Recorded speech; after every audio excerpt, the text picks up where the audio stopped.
Catherine Sinclair. Je suis la sous-directrice et commissaire en chef de la Galerie d'art d'Ottawa. Aujourd'hui, j'aimerais parler avec vous au sujet d'une exposition qui est couramment en vue à la Galerie d'art d'Ottawa.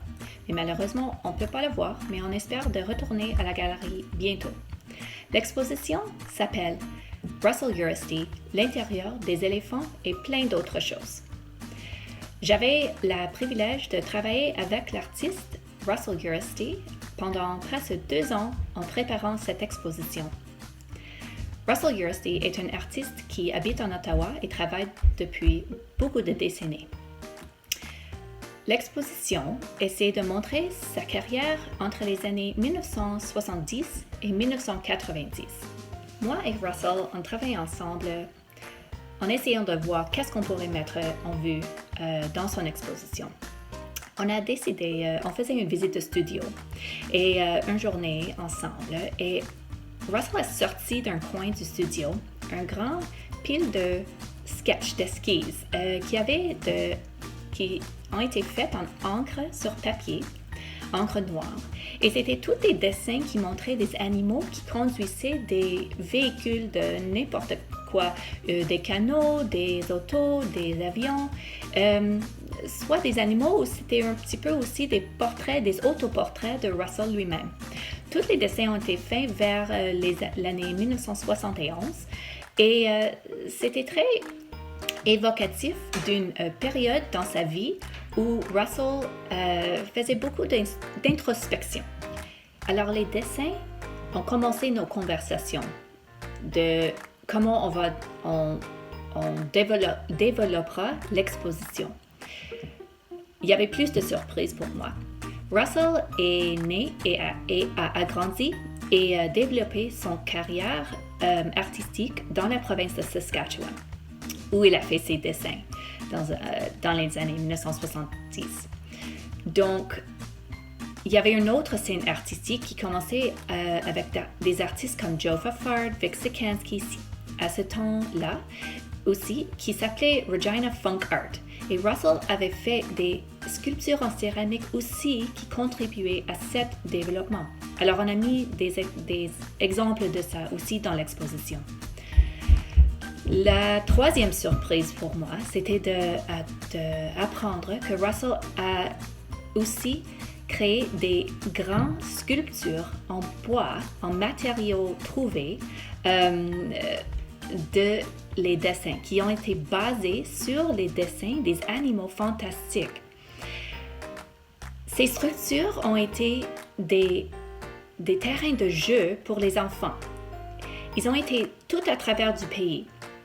Même il y avait 2 qui ont représenté le Canada à Spokane, Washington, dans les États-Unis, pour l'Expo universelle.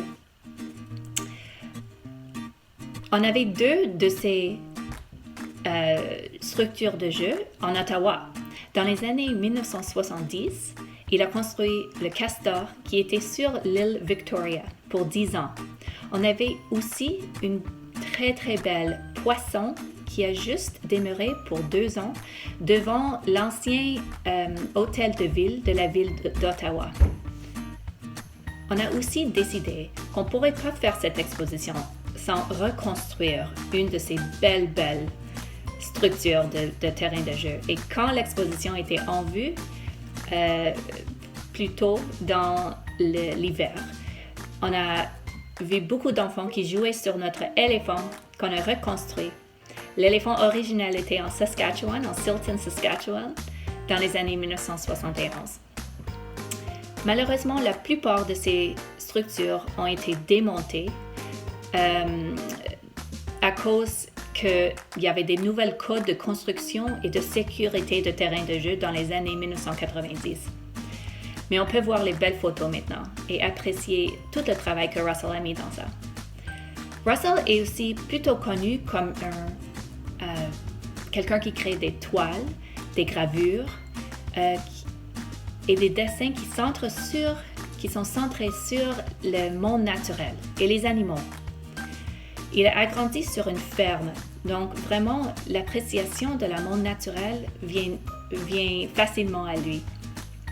Il est plutôt connu pour des gravures ou des peintures qui montrent des saumons, des loups et des éléments de la monde naturel comme ça.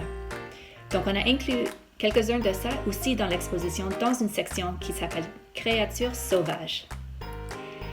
Et finalement, on a aussi des belles toiles de Russell.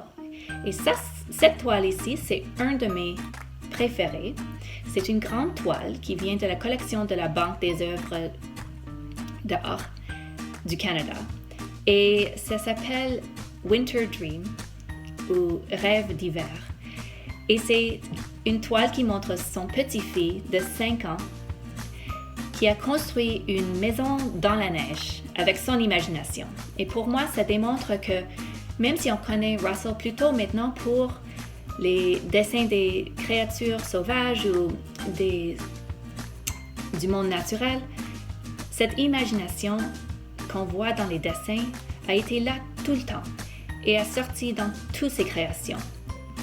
Alors on espère de vous accueillir bientôt en personne dans la galerie encore et de vous pouvoir montrer cette exposition en personne. Merci beaucoup à Russell pour toutes ces créations fantastiques qu'on peut apprécier maintenant et on espère que tout va bien et on va vous voir bientôt.